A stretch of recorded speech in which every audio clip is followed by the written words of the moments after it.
অবস্থানরত বাংলাদেশি নাগরিকদের পরিস্থিতি বর্তমানে যথেষ্ট উদ্বেগজনক। ইরান ইসরায়েল যুদ্ধের প্রেক্ষাপটে দেশটির রাজধানী তেহরানে নিরাপত্তা পরিস্থিতির অবনতি ঘটেছে।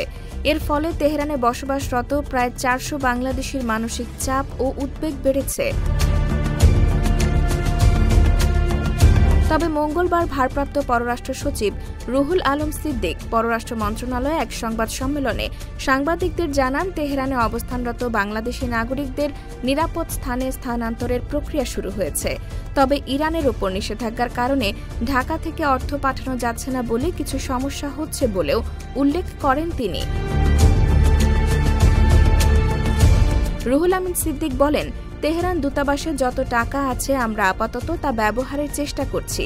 একই সঙ্গে আমরা সেখানে অর্থ পাঠানোর বিভিন্ন উপায় খুঁজছি। এ মুহূর্তে ইরান ছেড়ে যাওয়ার কোনো উপায় নেই।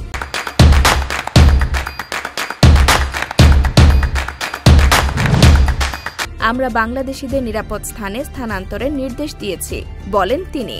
ভারপ্রাপ্ত পররাষ্ট্র সচিব জানান, তেহরানে প্রায় 400 বাংলাদেশি আছেন এবং সেখানে বাংলাদেশ দূতাবাসে প্রায় 40 কর্মকর্তা কর্মচারী কাজ করেন।